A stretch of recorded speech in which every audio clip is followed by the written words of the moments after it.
Bienvenue dans Genèse à l'Apocalypse. Je suis votre guide dans cette étude de la parole de Dieu. Aujourd'hui, nous explorons l'une des histoires les plus tragiques et les plus instructives de l'Ancien Testament, les 12 espions envoyés pour reconnaître la terre promise. Dans Nombres 13 et 14, nous découvrons comment la même réalité peut être vue à travers les yeux de la foi ou les yeux de la peur. 10 espions ont vu des obstacles insurmontables. 2 espions ont vu la fidélité de Dieu. Que aurions-nous vu? Cette histoire nous enseigne que notre perspective détermine notre destinée, et que l'intercession peut changer le cours de l'histoire. Prions ensemble avant de commencer. Lisons ensemble Nombre 13, 1-2, l'Éternel parla à Moïse, et dit, envoie des hommes pour explorer le pays de Canaan, que je donne aux enfants d'Israël. Tu enverras un homme de chacune des tribus de leur père, tous seront des principaux d'entre eux. Dieu ordonne cette mission de reconnaissance. Remarquez, Dieu dit le pays que je donne, au présent, pas au futur. Pour Dieu, c'était déjà accompli. Les espions reviennent après 40 jours avec des fruits magnifiques mais un rapport divisé. Nombre 13h30, Caleb fit taire le peuple, qui murmurait contre Moïse. Il dit, montons, emparons-nous du pays, nous y serons vainqueurs. Mais les 10 autres disent, nous ne pouvons pas monter contre ce peuple, car il est plus fort que nous.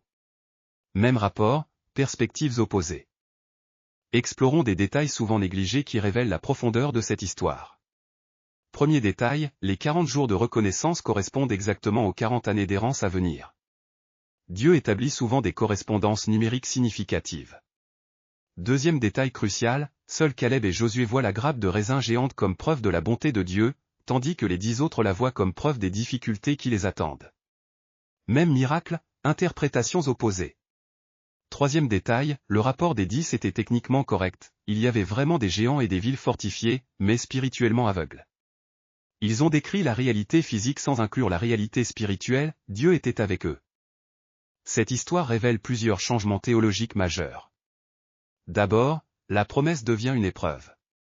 Dieu ne teste pas seulement leur courage militaire, mais leur foi en sa fidélité. Ensuite, nous voyons que la vision dépend de la perspective spirituelle. 10 espions regardent avec les yeux de la chair, 2 avec les yeux de l'esprit. La majorité ne détermine pas la vérité, 10 contre 2, mais Dieu était avec les deux. Enfin, même les conséquences révèlent la miséricorde divine.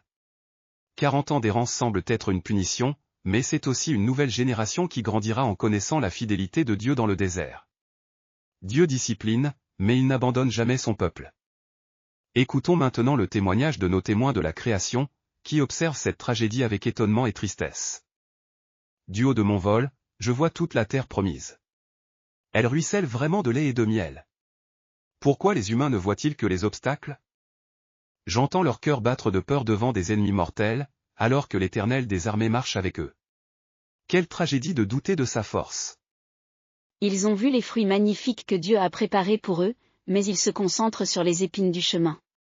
Comment peuvent-ils oublier qu'il les a déjà délivrés d'Égypte? Seuls 2 d'entre eux regardent vers le ciel au lieu de regarder les géants.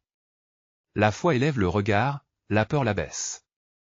Même la création gémit de voir les enfants de Dieu préférer l'esclavage de la peur à la liberté de la confiance. 40 ans ils erront, quand 40 jours auraient suffi pour hériter. Comment cette histoire nous parle-t-elle aujourd'hui? Premièrement, nos rapports sur les défis de notre vie révèlent l'état de notre foi. Voyons-nous les obstacles ou la fidélité de Dieu?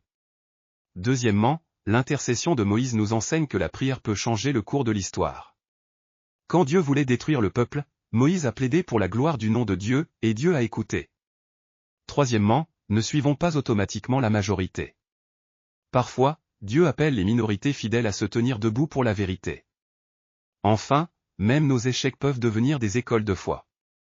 Cette génération a échoué, mais elle a élevé une génération qui entrerait dans la promesse avec Josué. Nos épreuves préparent souvent les victoires de demain. Prions ensemble, Père Céleste, comme les 12 espions, nous faisons face à des défis qui semblent insurmontables. Aide-nous à voir avec les yeux de la foi plutôt qu'avec les yeux de la peur. Donne-nous le courage de Caleb et Josué pour dire nous pouvons quand les autres disent nous ne pouvons pas. Enseigne-nous l'intercession comme Moïse, qui a plaidé pour ton peuple et ta gloire. Que nos rapports sur les difficultés de la vie reflètent notre confiance en ta fidélité. Quand nous errons dans nos propres déserts de conséquences, rappelle-nous que tu ne nous abandonnes jamais. Prépare-nous à transmettre la foi à la génération suivante. Au nom de Jésus, qui a vaincu tous nos géants à la croix. Amen.